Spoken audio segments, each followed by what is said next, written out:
حضور تشریف لے گئے، قریش کے قبائل کا نام لے لے کر آپ نے ان کو بلایا۔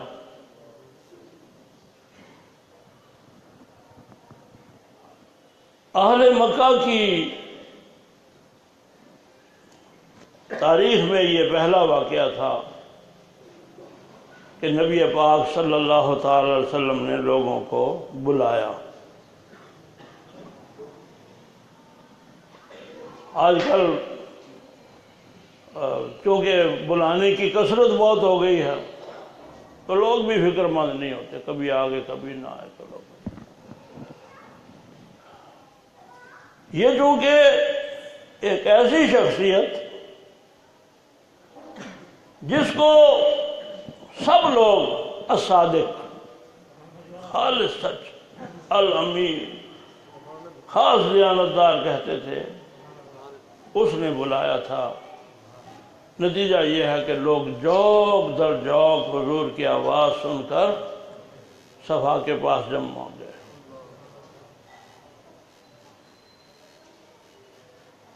وہ فخر عرب زیب محراب و منبر، تمام اہل مکہ کو ہمراہ لے کر یہ فرمایا سب سے کہ اے آل غالب، سمجھتے ہو تم مجھ کو صادق کے قائل؟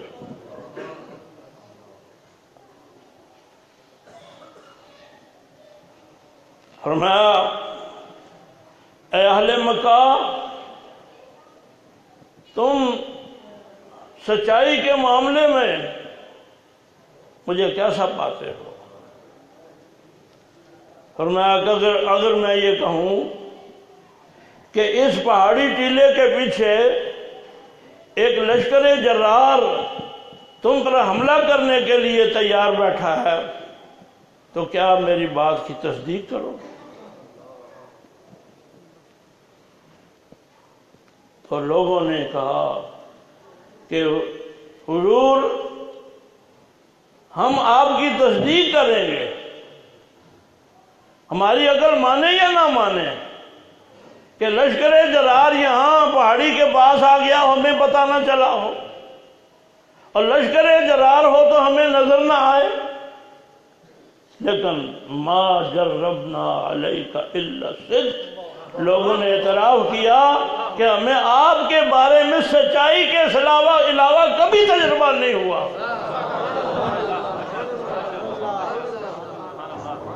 یہ ہے والذی جاء بالصدق۔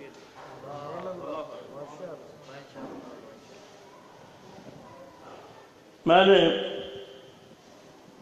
بائبل بھی پڑھی ہے، عہد نامہ قدیم بھی پڑھا ہے، جدید بھی پڑھا ہے، جی، اور اسرائیلی روایات جو ہماری تفسیروں میں ہیں وہ بھی پڑھی ہیں، لیکن کسی روایت میں یہ نہیں ہے کہ اللہ کے کسی پیغمبر علیہ السلام نے اپنی سچائی کو اپنے دعوے کے ثبوت میں پیش کیا۔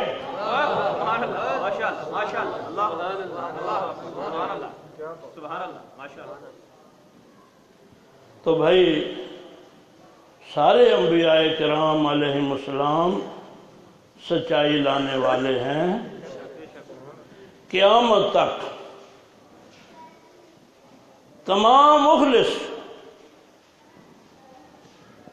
داعی حق سچائی لانے والے رہیں گے، لیکن سچائی کی مسند پر سب سے اونچی جگہ ہمارے آقا مولا محمد مصطفیٰ صلی اللہ علیہ وسلم۔ وصدق بہ، اور وہ جس نے اس کی تصدیق کی۔ موضوع پر آ رہے ہیں،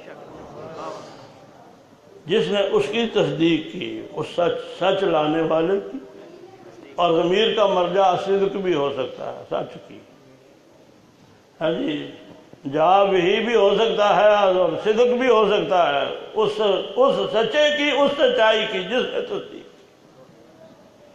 تو بھائی تاریخ انسانیت میں صدق کی تصدیق کی جو مثال اللہ جل شانہ نے حضرت ابوبکر صدیق رضی اللہ تعالیٰ عنہ کو بنایا ہے، اس کی بھی کوئی مثال نہیں ملتی۔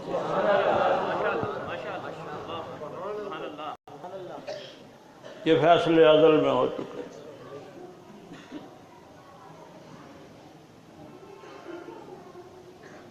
سید ابو الحسنات قادری رحمۃ اللہ تعالیٰ علیہ، مسجد وزیر خان کے جو پہلے خطیب رحمۃ اللہ علیہ، انہوں نے اوراق غم میں یہ واقعہ لکھا ہے، اور تازہ جو میں نے وہ کتاب پڑھی انوار الصدیق، اسی عربی عالم کی کتاب ہے، محفوظ الحق شاہ صاحب انہوں نے اس کا ترجمہ کیا، چھپی ہوئی، اس میں بھی یہ واقعہ موجود ہے۔ سیدنا ابوبکر صدیق رضی اللہ تعالیٰ عنہ کی عمر جو ہے وہ کوئی 7 سال کے قریب تھی۔ ان کے والد نام عثمان، کنیت ابو قحافہ رضی اللہ تعالیٰ عنہ، اسلام قبول کیا، تاخیر سے کیا لیکن کیا تھا ہمارے سر آنکھوں پر۔ وہ آپ کو لے کر جہاں کو بت تھے وہاں چلے گئے اور بیٹے کو سمجھا کر کہنے لگے، بیٹا ہاؤلائے آلہتک الشم العلی، بیٹا یہ تیرے اونچے معبود ہیں، ان کو سجدہ کر۔ اور آپ بھی سجدے میں گر گئے۔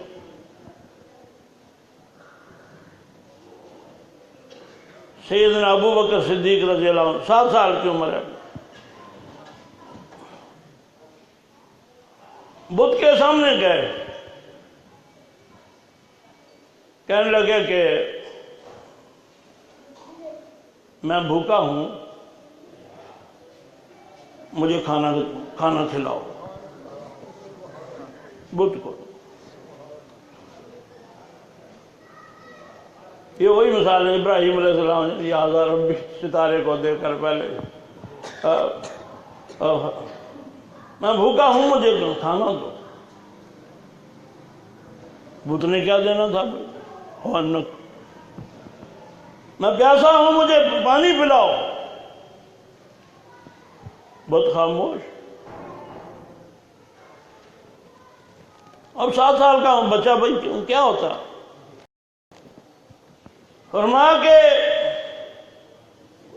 میں جب اپنے گھر والوں سے کھانا مانگتا ہوں اور نہیں دیتے تو میں ضد پر آ جاتا ہوں، تم سے مانگا تمہارے ساتھ ضد کرنے لگا ہوں، یہ پتھر ہے تمہیں مارنے لگا ہوں، اپنے آپ کو بچ کر دکھاؤ۔ تو جناب پتھر مارا، لکھا کتاب میں کہ بت زمین پر گر پڑا۔ تھوڑا وہ دھماکہ سا ہوا نا، تو ابو قحافہ صاحب رحمۃ اللہ رضی اللہ تعالیٰ عنہ ان کو بھی ذرا سجدے سے ذرا دیکھا بھائی، کہا بیٹے نے جناب پتھر مارا ہے اور وہ بت گر پڑا۔ وہ کان سے پکڑا جناب، خوب زور سے جھنجھوڑا، ہاں جی چل صحیح تو کانوں سے جناب کھانچے ماں کے پاس لے کر آیا، تیرے بیٹے نے آج کیا کیا؟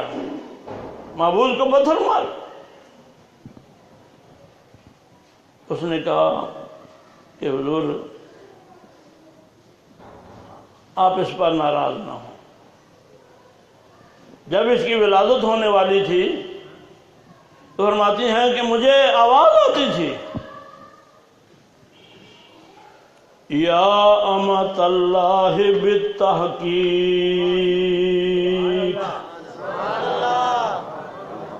اللہ کی سچی بندی،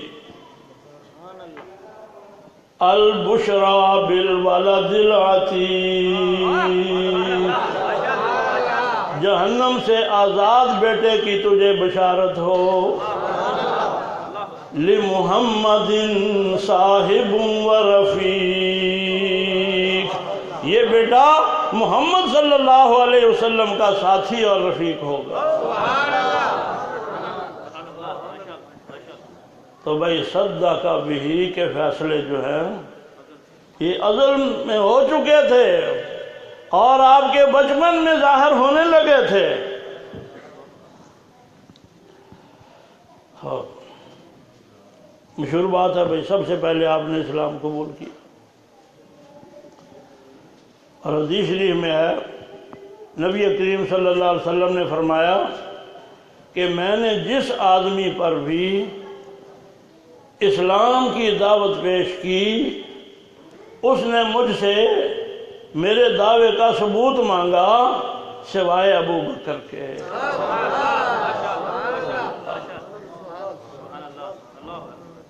وصدق بہ، تصدیق۔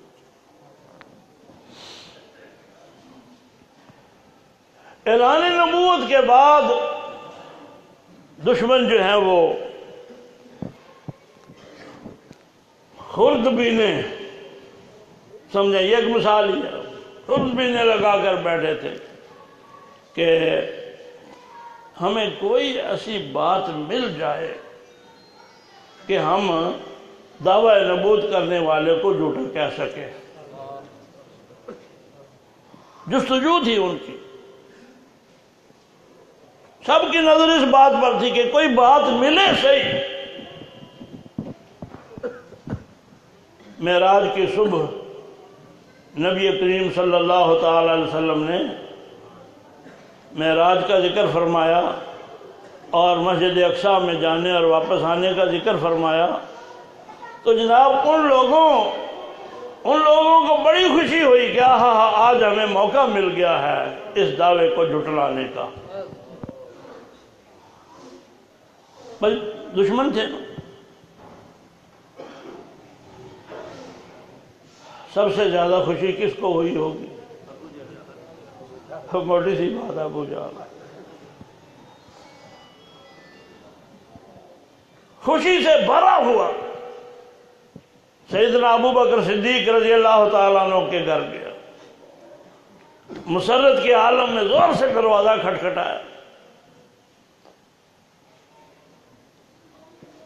آپ باہر تشریف لائے، فرمایا بھائی کیسے آنا ہوا، پہلے تو کبھی نہیں آئے۔ کہنے لگا ایک بات پوچھنے آیا ہوں کہ اگر کوئی آدمی یہ دعویٰ کرے کہ میں رات کو یہاں سے فلسطین گیا تھا اور راتوں رات واپس آ گیا ہوں، کیا اس آدمی نے سچ کہا؟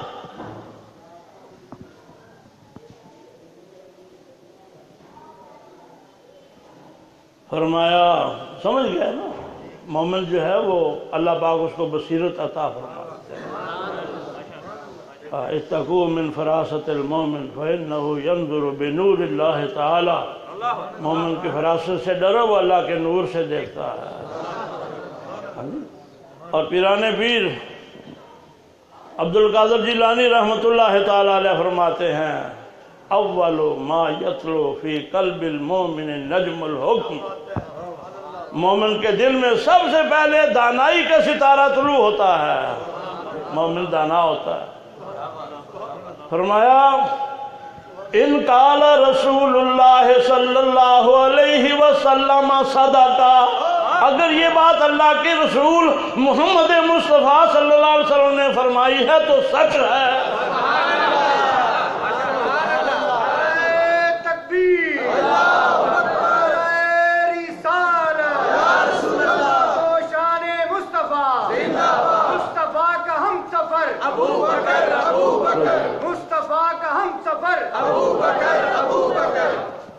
وصدق بہ، جس نے اس کی تصدیق کی۔ ایک اور اہم واقعہ بھائی، صلح حدیبیہ۔ 1500 صحابہ کرام رضی اللہ عنہم اجمعین عمرہ کی نیت سے حضور صلی اللہ علیہ وسلم کی ہمراہی میں مکہ کی طرف روانہ ہوئے۔ احرام باندھ لیے، عمرے میں قربانی تو نہیں ہوتی لیکن قربانی کے جانور بھی انہوں نے ساتھ لے لیے، کیونکہ کئی سال ہو گئے تھے ہجرت کر کے، چھٹا سال تھا، تو وہ جو ہے نا نیکی اندر سے پھر آدمی کا جی چاہتا ہے نیکی کرے، جانور بھی ساتھ لے لیے، ان پر وہ جو نشان لگاتے تھے وہ بھی لگا لیے، جو کلادے گلوں میں وہ بھی ہو گئے، تلواریں جو ہیں جو بالکل بھائی نہتا آدمی تو نہیں نہ سفر کرتا، دشمنوں کے سامنے جانا تھا تو تلواروں کو اس زمانے میں جناب نیام میں ڈال کر اس کو اچھی طرح کسی ڈوری سے کس دیتے تھے تاکہ کھل نہ سکے، کھولنے میں دیر لگے، اور جناب یہ سارے انتظام حدیبیہ کے مقام پر نبی پاک صلی اللہ علیہ وسلم جا کر ٹھہر گئے، پیغام بھیجا، سفارت شروع ہو گئی، آخر میں صلح ہو گئی، صلح نامہ لکھا گیا، حضرت علی رضی اللہ تعالیٰ عنہ اس صلح نامے کے کاتب تھے، لکھنے والے، تو لکھا گیا، آپ نے اوپر لکھا بسم اللہ الرحمن الرحیم،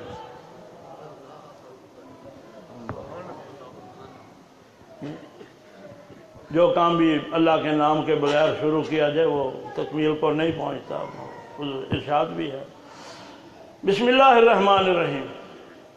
وہ جو اہل مکہ کا سفیر تھا اس نے کہا کہ اللہ کا نام بھی وہ لکھو جو متنازع نہ ہو، یہ ایک متفقہ تحریر لکھی جا رہی ہے، صلح کی تحریر لکھی جا رہی ہے، آپ ہمیں بسم اللہ الرحمن الرحیم اوپر لکھ رہے۔ انہوں نے کہا یہاں لکھیں بسمک اللہم، اہل مکہ یہ کام پہلے کیا کرتے بسمک اللہم، حالانکہ بھائی اس میں بھی اللہ کا نام ہی ہے، اے اللہ آپ کے نام کے ساتھ شروع کر۔ نبی پاک صلی اللہ علیہ وسلم نے فرمایا کہ بسمک اللہم اس کو مٹا بسم اللہ الرحمن الرحیم مٹا کر بسمک اللہم لکھ۔ انہوں نے حکم کی تعمیر کی، بسمک اللہم لکھ۔ آگے لکھا کہ یہ معاہدہ محمد رسول اللہ صلی اللہ علیہ وسلم اور قریش مکہ کے درمیان ہے۔ اس نے کہا بھائی سارا جھگڑا تو رسول اللہ کا ہے، اگر ہم نے آپ کو رسول مان لیا تو جھگڑا کس بات کا؟ یہ نہیں، متفقہ تحریر پر متفقہ باتیں ہونی چاہیے۔ یہاں لکھو محمد بن عبداللہ۔ نبی پاک صلی اللہ علیہ وسلم نے حضرت علی کو فرمایا کہ محمد بن عبداللہ لکھ۔ بھائی کتابوں میں اسی طرح ہے کہ انہوں نے قلم رکھ دیا اور عرض کی حضور میں محمد رسول اللہ کا لفظ نہیں مٹا سکتا۔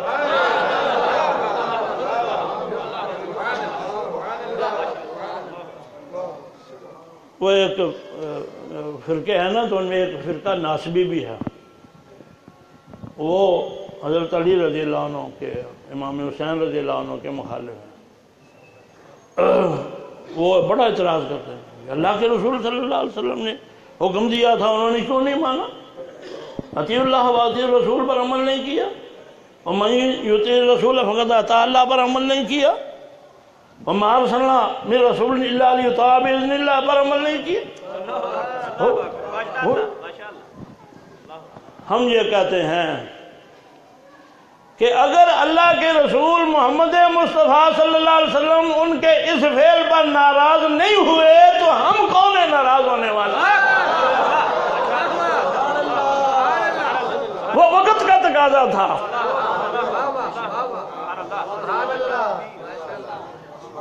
نبی پاک صلی اللہ علیہ وسلم نے پوچھا کہاں لکھا، تو آپ نے اپنے انگوٹھ اس کو مٹایا، پھر میں اب لکھو محمد بن عبداللہ۔ دو باتیں ہو گئی بھائی، ایک ہو گئی بسمک اللہم والی، ایک ہو گئی لہو مٹانے والی۔ اب بھائی مسلمان یہ برداشت کر سکتے تھے؟ جذبات کا ایک عجیب عالم تھا، ہاتھ بار بار بے اختیار تلوار کی اس مٹھی پر جا رہے تھے۔ معاہدے میں لکھا گیا کہ اگر کوئی مکے کا آدمی بھاگ کر مدینہ چلا جائے تو مدینے والے اسے واپس کرنے کے پابند ہوں، اور اگر کوئی آدمی مدینے کا بھاگ کر مکہ چلا جائے تو وہ واپس کرنے کے پابند نہیں ہوں۔ اس پر بھی مسلمانوں کو اعتراض۔ بھائی صلح ہوئی ہے تو برابری کی سطح پر صلح ہونی چاہیے، یہ کیا کہ وہ چلا جائے تو پابند ہیں واپس کرنے کے۔ اور سب سے جو مشکل کام تھا وہ یہ تھا کہ انہوں نے کہا جی اس سال آپ عمرہ نہیں کر سکتے، واپس چلے جائیے، اگلے سال آئیں۔ او بھائی احرام باندھ کر 300 میل کا سفر کر کے مکہ پہنچنے والے سامنے مکہ موجود ہے، کیا کرتے؟ نبی پاک صلی اللہ علیہ وسلم فرما کے احرام اتار دو، جانور قربان کر دو، اگلے سال آئے۔ تو بھائی یہ سب سے زیادہ کس کو مشکل محسوس ہوئی؟ اشداء علی الکفار، حضرت عمر رضی اللہ عنہ حضور کی خدمت میں حاضر ہوئے، دامن پکڑا، تھوڑا سا کھینچا اور عرض کی حضور ہم ان کمزور شرائط پر صلح کیوں کر رہے ہیں؟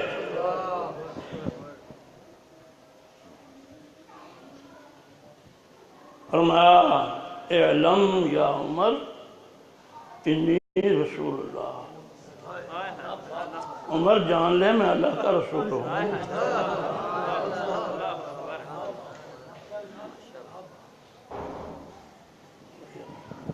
کیا ہو سکتا تھا؟ لیکن یہ بھائی اندر کے جذبات جو ہیں یہ ٹھنڈے ہوں بھی تو ہوتے صدیق اکبر رضی اللہ تعالیٰ عنہ سامنے نظر آ گئے تو ان کی طرف ان کو جا کر کہا کہ ابو بکر کیا بات ہے، ہم کو کمزور ہیں؟ کہا ہوگا 313 تھے تو 1000 کا مقابلہ کر لیا تھا، ہم کو کمزور ہیں، کمزور شرائط پر صلح کیوں کر رہے ہیں؟ تو بھائی کتابوں میں یہی لکھا ہے کہ حضرت ابو بکر صدیق رضی اللہ تعالیٰ عنہ نے بھی یہی فرمایا اعلم یا عمر انہو رسول اللہ، عمر جان لے وہ اللہ کے رسول ہیں۔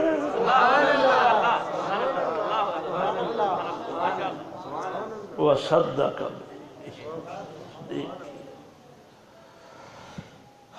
حضرت ابو درداء رضی اللہ تعالیٰ عنہ اس حدیث کے راوی ہیں، بخاری شریف کی حدیث ہے، اور اتفاق سے مجھے اس کا نمبر بھی یاد رہ گیا ہے 3661 3661 جن کتابوں میں نمبرنگ ہے اس میں آسانی سے ملے۔ کتاب جو مناقب ہے اس کی یہ تیسری حدیث ہے۔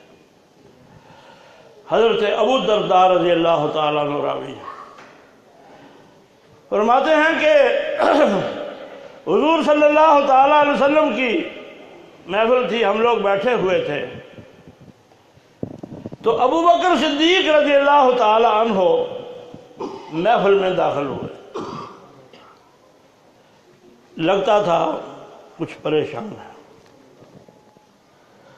تو پریشانی کے عالم میں ان کا جو تہمت ہے نا وہ بھی خاصا اوپر اٹھا ہوا تھا۔ یہ لفظ ہے کہ ان کا گھٹنا جو ہے وہ ظاہر ہو رہا تھا پریشانی کے عالم۔ سلام کر کے حاضرین کو بیٹھ گئے،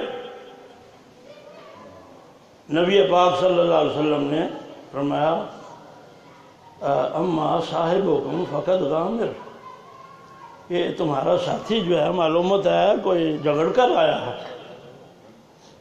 براہ راست یہ طریقہ ہے اپنے اخلاق کا، یعنی کسی کو یہ کہنا تو کسی سے لڑ کر آیا، کسی سے جھگڑ کر آیا، اس کے بجائے تمہارا ساتھی جو ہے کسی سے جھگڑ کر آیا۔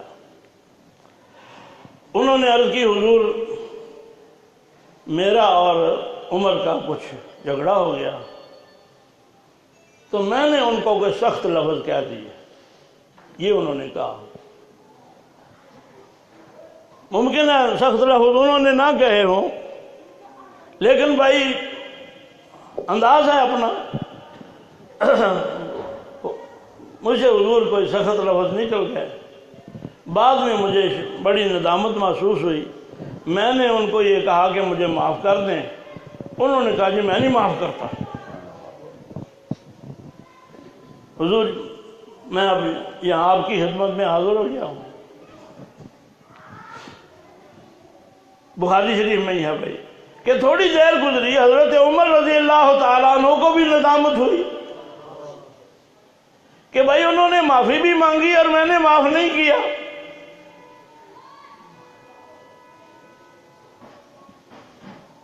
صحابہ کرام رضوان اللہ علیہم اجمعین سے بھائی اس طرح کی خطائیں غلطیاں ہو جاتی تھیں، یہ بعد میں آنے والوں کے لیے مسائل کا حل نکلنا تھا۔ وہ معصوم نہیں تھے، غلطی ہوتی تھی قائم نہیں رہتے تھے، توبہ کر لیتے تھے، درجہ بلند ہو جاتا تھا۔ ان اللہ یحب التوابین میں شامل ہو جاتے۔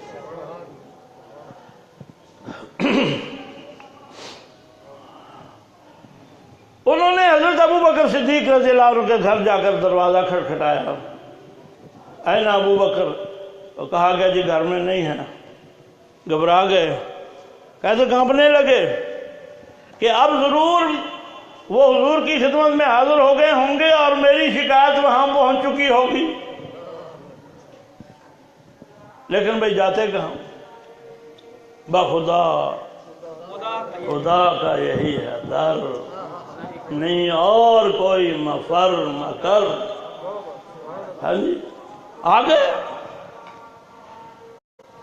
نبی پاک صلی اللہ تعالی وسلم نے جب ان کی طرف دیکھا تو بخاری شریف کے الفاظ ہیں فجعل وجہ النبی صلی اللہ علیہ وسلم یتمعر، حضور صلی اللہ علیہ وسلم کا چہرہ اقدس جو ہے وہ بدلنے لگا، رنگ بدلنے لگا، ایک رنگ آ رہا جا رہا۔ یہ صحابہ کرام کو پتا تھا کہ یہ انداز ہے حضور صلی اللہ علیہ وسلم کی ناراضگی کا، رنگ بدل۔ جب حضرت ابو بکر صدیق رضی اللہ تعالیٰ عنہ نے یہ صورتحال دیکھی تو وہ فجسا علی رکبیہ، رکبت اپنے گھٹنوں پر وہ ہو گئے اور عرض کی حضور غلطی تو میری تھی، میں نے زیادتی کی تھی۔ فرمایا ابو بکر غفر اللہ لک غفر اللہ لک غفر اللہ لک، اللہ تجھے معاف کرے، اللہ تجھے معاف۔ اس کے بعد آپ نے فرمایا لوگو میں تمہارے پاس حق کی دعوت لے کر آیا تھا اور تم نے کہا کذبتا، تم نے جھوٹ بولا ہے، وقال ابو بکر صدقا، اور ابو بکر نے کہا تھا انہوں نے سچ کہا ہے، وَوَاسَانِي بِنَفْسِهِ وَمَالِهِ، انہوں نے اپنی جان کے ذریعے اپنے مال کے ذریعے میری ہمدردی کی۔ فرمایا فَهَلْ أَنْتُمْ صاحبی، کیا تم میری خاطر میرے ساتھی کو آئندہ تنگ کرنا چھوڑو گے؟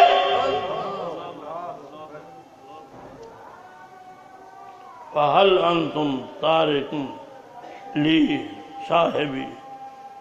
بخاری شریف میں اسی حدیث کے آخری لفظ ہیں فَلَمْ يُوذِيَ بَعْدَهُ، اس کے بعد کبھی کسی صحابی کو یہ جرت نہیں ہو سکی کہ نبی حضرت ابو بکر صدیق رضی اللہ تعالیٰ عنہ کو کوئی ایذا پہنچاتا۔ وہ صدق بھی۔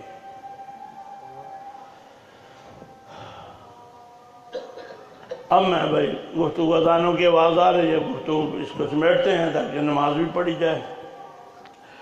تو بھائی آخری حوالہ یہ ہے، کتاب کا نام ہے نور الابصار فی فضائل آل بیت النبی الاطہار۔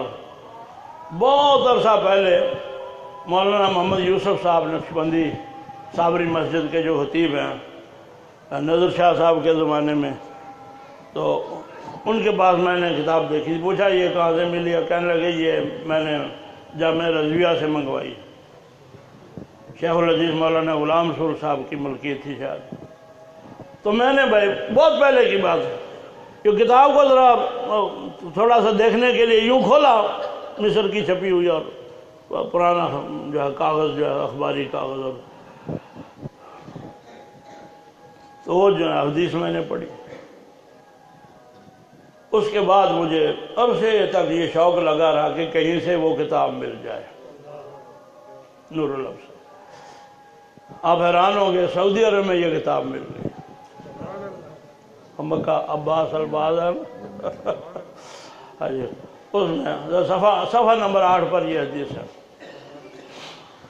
حضرت ابی بن کعب رضی اللہ تعالیٰ عنہ، بھائی ہوش سے ذرا یہ نام لینا چاہیے، کیونکہ وہ عبداللہ بن ابی کے ساتھ کچھ ملتا ہے نا، تو بعض اوقات مکسیشن ہو جاتی ہے، ذرا ہوش سے۔ ہاں جی، حضرت ابی بن کعب رضی اللہ تعالیٰ عنہ یہ وہ صحابی ہیں جو صحابہ کرام میں قرآن کے بہترین قاری شمار ہوتے تھے، صحابہ کرام۔ ہاں جی، اور حضرت عمر فاروق رضی اللہ تعالیٰ عنہ نے جب مسجد نبی شریف میں دیکھا نا جگہ جگہ لوگ تراویح پڑھ رہے ہیں، تو آپ نے مشورہ صحابہ سے کر کے حکم جاری کیا کہ سارے لوگ جو ایک امام کے پیچھے پڑھو۔ ہاں جی، اور امام جو ہے ابی بن کعب رضی اللہ عنہ کو مقرر کیا۔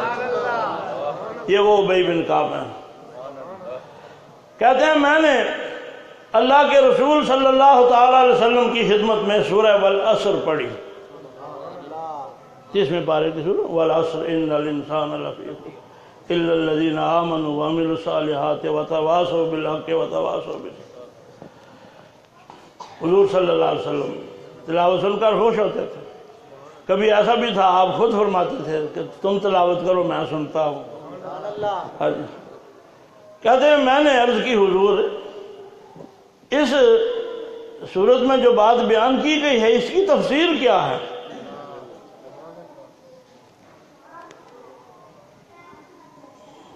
تو وہ بیان کرتے ہیں، آپ نے فرمایا کہ اللہ پاک نے والعصر اس سے دن کے آخری حصے کی قسم بیان فرمائی، ان الانسان لفی خسر، ابو جہل، بے شک انسان خسارے میں ہے، میں ابو جہل، الا الذین آمنوا، ابو بکر، وعملوا الصالحات، عمر، وتواصوا بالحق، عثمان، وتواصوا بالصبر، علی۔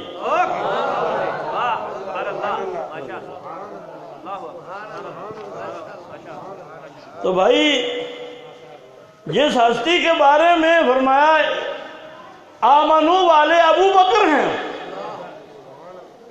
تو بھائی ایمان بھی تو تصدیق ہی کا نام ہے، الایمان تصدیق بالقلب۔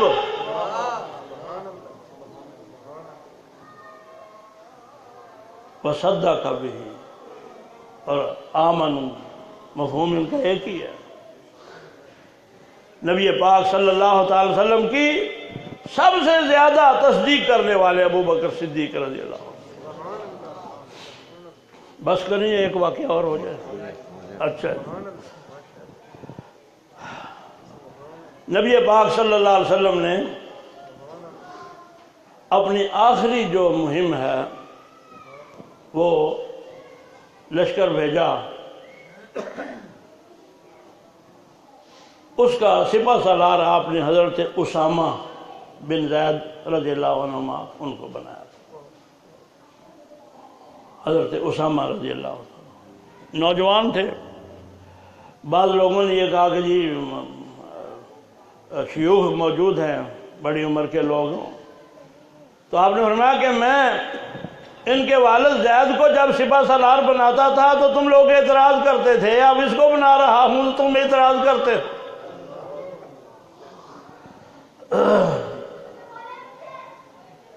چنانچہ لشکر روانہ ہو گیا، ابھی زیادہ دور نہیں گیا تھا، حضور صلی اللہ علیہ وسلم کی وصال کی خبر ان کو پہنچ گئی، لشکر واپس آ گیا۔ اس کے بعد وہ تدفین کا عمل ہوا، خلافت کا عمل ہوا۔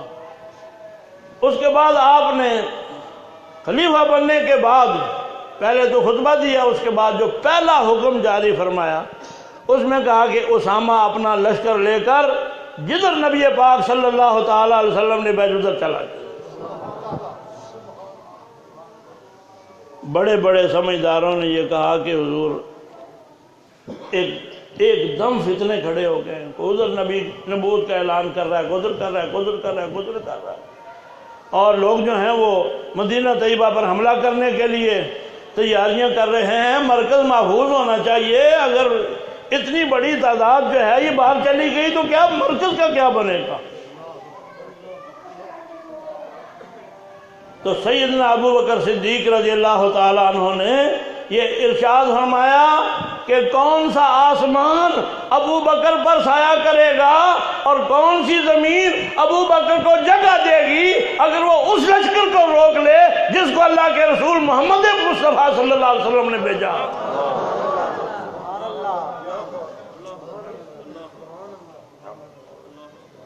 صدق۔ تو یہ ہے بھئی آپ کی فضیلت۔ اللہ پاک نے اسی وجہ سے خلافت کی جو شرطیں تھیں، وعد اللہ الذین آمنوا، نمبر 2 منکم، نمبر 3 عملوا الصالحات، لَيَسْتَخْلِفَنَّهُمْ کا وعدہ اللہ پاک نے آپ کی ذات کے لیے پورا فرمایا، جس کا معنی یہ ہے کہ آپ ایمان میں بھی اور مسلم معاشرے کے فرد ہونے کی حیثیت سے بھی اور عمل الصالحات میں بھی تمام صحابہ کرام سے افضل تھے۔ وَمَا عَلَيْنَا إِلَّا الْبَلَاغُ۔